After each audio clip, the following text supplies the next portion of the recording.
And joining me now is Deputy Attorney General Todd Blanche. Mr. Blanche, welcome to Meet the Press. Good morning. Thank you so much for being here. Let's dive right in. The Epstein Files Transparency Act called for all files with limited exceptions to be released within 30 days. On Friday, the Justice Department released just a fraction of the overall Epstein files. Why didn't the Justice Department meet that Friday deadline? Good morning. So it's very simple and very clear. The statute also requires us to protect victims. And so the reason why we are still reviewing documents and still continuing our process is simply that, to protect victims. So the same individuals that are out there complaining about the lack of documents that were produced on Friday are the same individuals who apparently don't want us to protect victims. So we're going through a very methodical process with hundreds of lawyers looking at every single document and making sure that victims' names and any of the information from victims is protected and redacted, which is exactly what the Transparency Act expects. That's exactly what Attorney General Bondi expects. It's exactly what President Trump expects. So that's what we're doing. Well, you're talking about protecting the victims. The law directed the Justice Department to, quote, release internal DOJ communications, including emails, memos, meeting notes concerning decisions to charge, not charge, investigate, or decline to investigate Epstein or his associates. That's the crux of what many of the victims or the survivors say they want to see. Why wasn't that information prioritized in the first release, Mr. Blanche?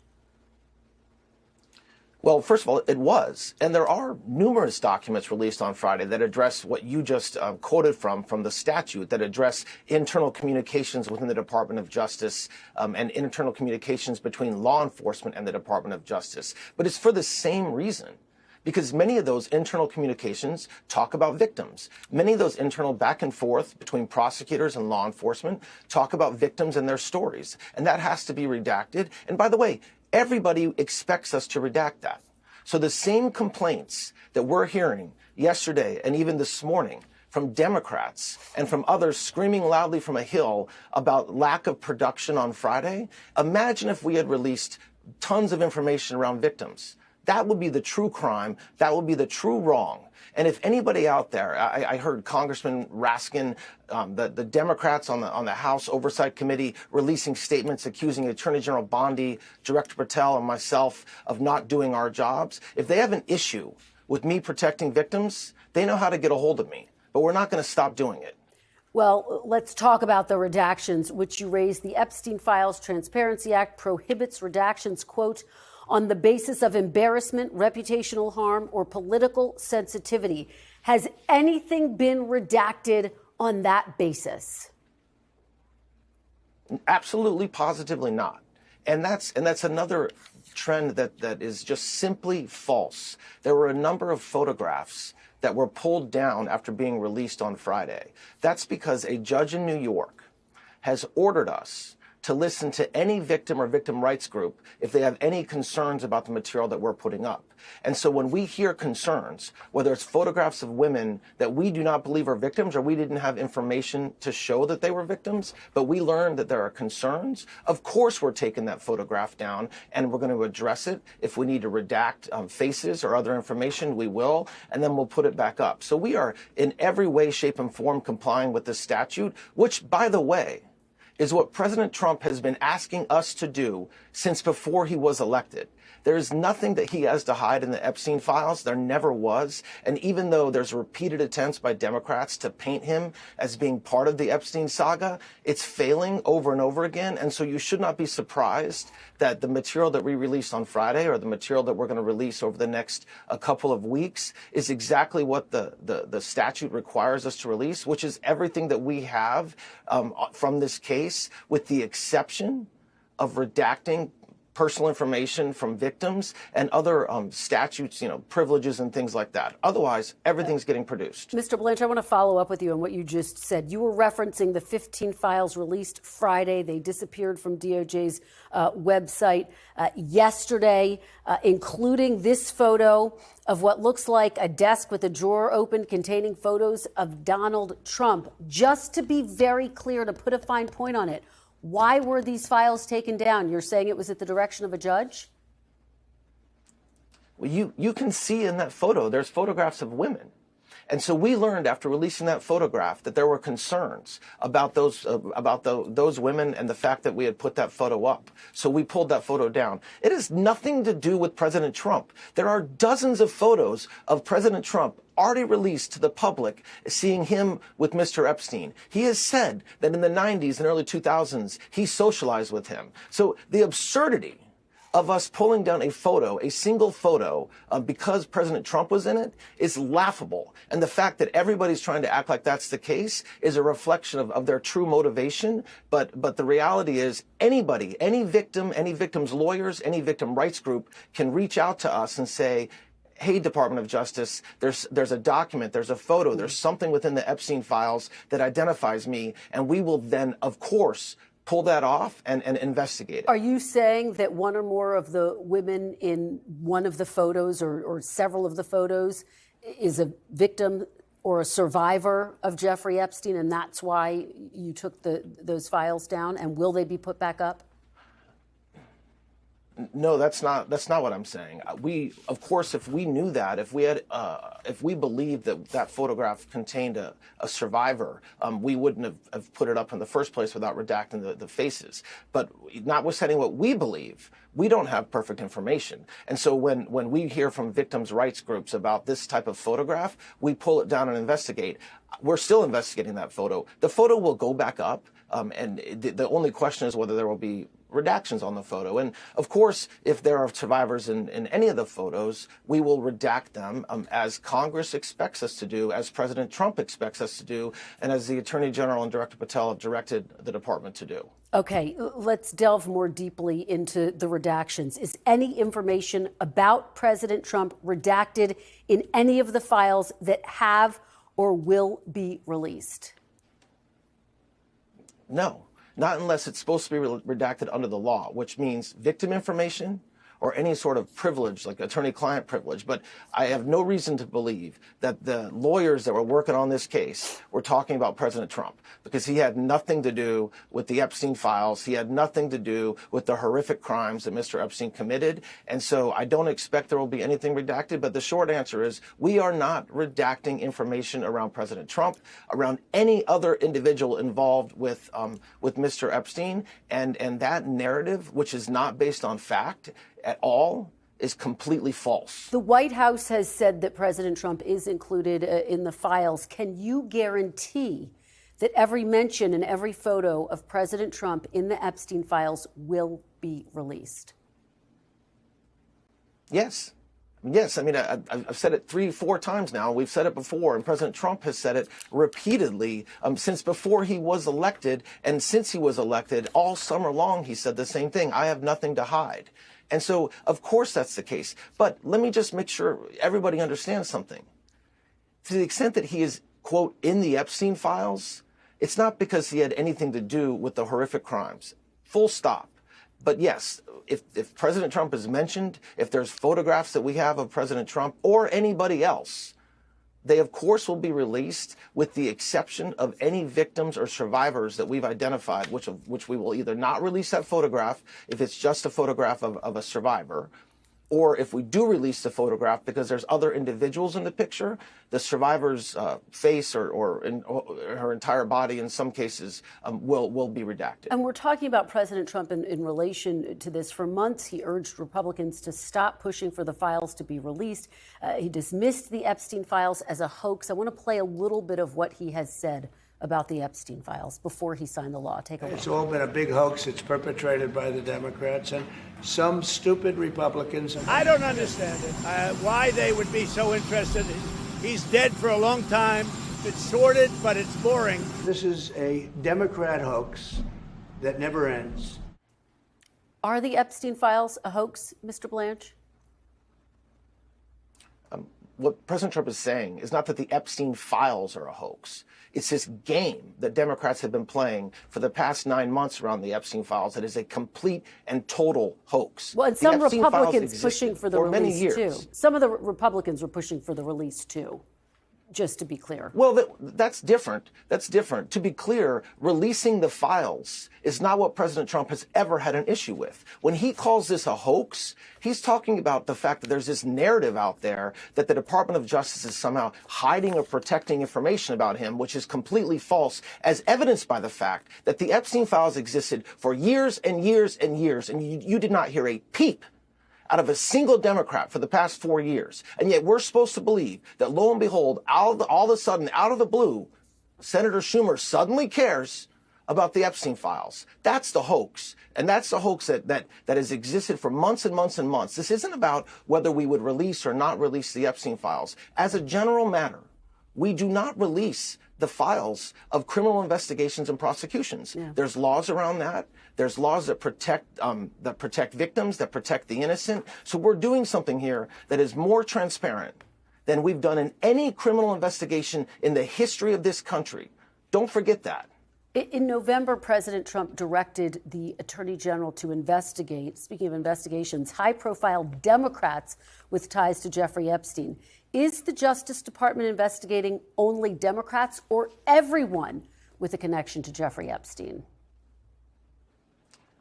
So Jay Clayton, the U.S. Attorney in the Southern District of New York, which is the office that had the most recent Epstein case, is investigating pursuant to the communication from President Trump. And by the way, this department will always investigate anybody and anything that we learn about sex trafficking or any victim of horrible sex crimes that takes place.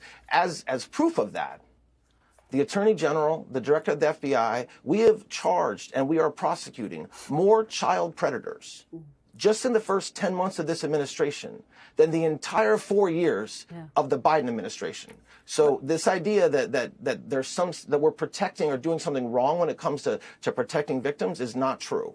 Well, in the directive, President Trump singled out former President Bill Clinton. Of course, a number of photos of President Clinton were released Friday, a Clinton spokesperson saying the White House hasn't been hiding these files for months, only to dump them late on a Friday to protect Bill Clinton. This is about shielding themselves from what comes next or from what they'll try and hide forever. Let me ask you bluntly, is President Clinton under investigation? I will never talk about ongoing criminal investigations, so I'm not going to answer that question. But let me address the second part of the quote that you just gave us. Think about how patently absurd that position is.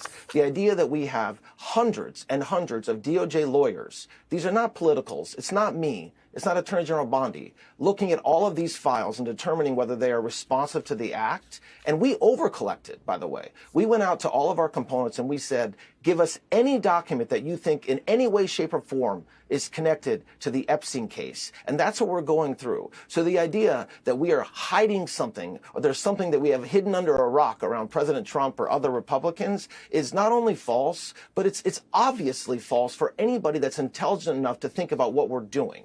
Let me just put a fine point on this. Will the Justice Department bring any new charges against anyone based on the contents of these files?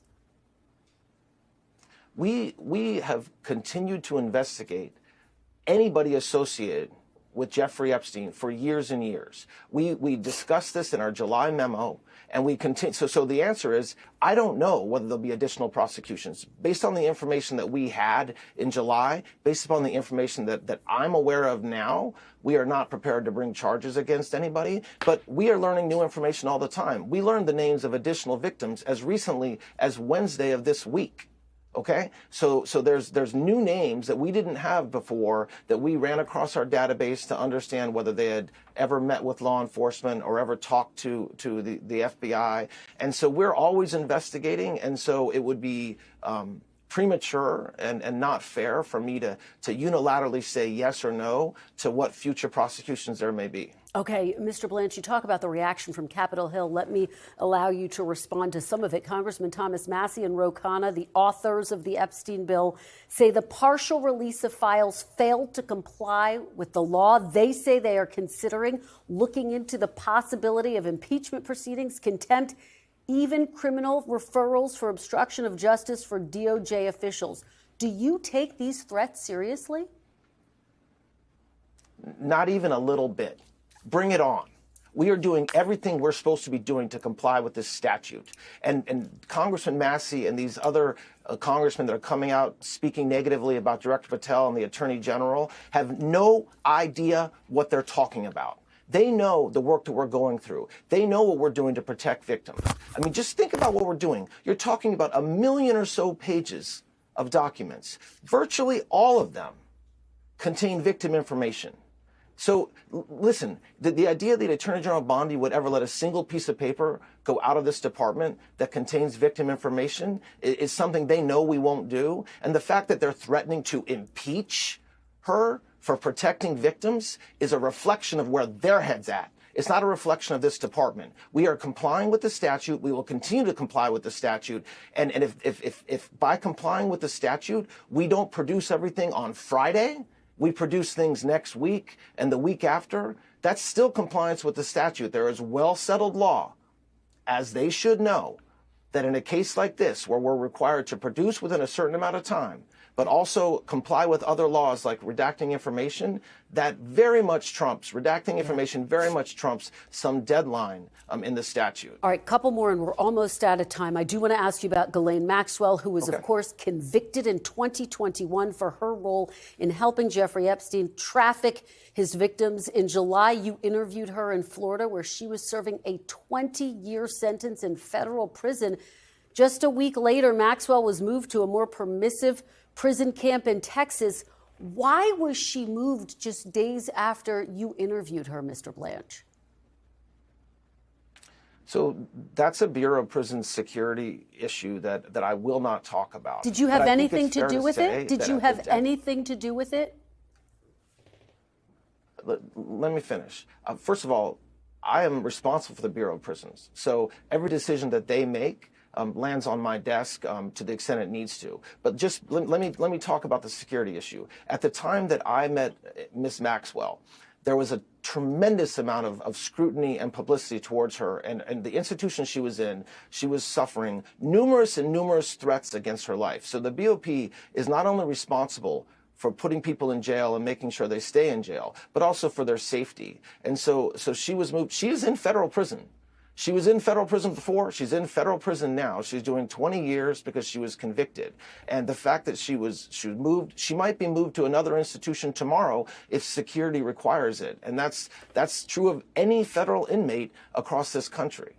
But as you know, survivors were outraged by all of this, especially the fact that she was moved. Why talk to Ghislaine Maxwell and not the survivors, Mr. Blanche? What you just said is completely false. We will talk to any survivor at any time, which is something that we have said talked to them? From day one. But have you talked to them? Of course. First of all, they have to want to speak with us. The Attorney General and I spoke with a victims' rights group as recently as Thursday. Okay. And if folks want to talk to us next week or the week after or in the coming months, they know how to get a hold of us. And we will always talk to survivors and victims' families. But just backing up to your question about Ms. Maxwell, nobody ever talked to her. Nobody ever asked her questions about what she knew. So when she said that she had something she wanted to say, notwithstanding the fact she had been convicted, of course we went and talked to her. Imagine if we didn't talk to her. Imagine if she had said, I have a story to tell and I would like to talk to the government. And I said, no. The same outrage would be directed at this department for not speaking with her. So we're trying to do our job here, and we are doing our job here. But any victim that wants to talk to the FBI, that wants to talk to the Department of Justice, they can call us anytime. Let me ask you, President Trump in September urged Attorney General Pam Bondi to prosecute former FBI Director James Comey, New York Attorney General Letitia James, and Senator Adam Schiff, saying in a social media post that was supposed to be private, quote, "They're all guilty as hell." Comey was indicted 5 days later. Does President Trump speak to you or to the Attorney General directly about individual criminal cases and investigations, Mr. Blanche? I will never talk about the communications I have with President Trump, and I don't expect Attorney General Bondi will either. However, when it comes to the prosecutions that this department is undertaking, we are following the facts and the law, period. And so with the case of James Comey, and he was indicted, the case was then dismissed by a judge because of a appointments issue. We were already investigating, which was very much available to the public at the time that President Trump sent that note. And so the fact that we continue to investigate and ultimately he was indicted is not a reflection of what President Trump put in that truth. It's a reflection of the work that we're doing and have been doing long before September.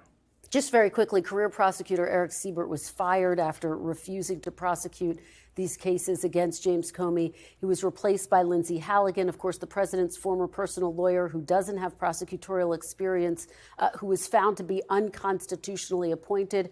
And the cases were thrown out, as you say. To be clear, is the Justice Department taking directions about who to prosecute from President Trump? No, of course we're not. And also, Mr. Siebert wasn't fired because he refused to bring cases. He resigned, okay? And so, and this narrative out there that somehow it was because of James Comey, it was because of Letitia James. No, that's not true at all. And Ms. Halligan went in there and did a great job. She's still doing a great job as our U.S. attorney in the EDVA. And you had a local judge rule that she was not validly appointed. We filed an appeal in that case. I expect that eventually, when appellate courts looks at this issue, we'll win that issue. All right, Deputy Attorney General Todd Blanche, thank you so much for being here today. We really appreciate it. Thank you. Thank you very much. We thank you for watching. And remember, stay updated on breaking news and top stories on the NBC News app or watch live on our YouTube channel.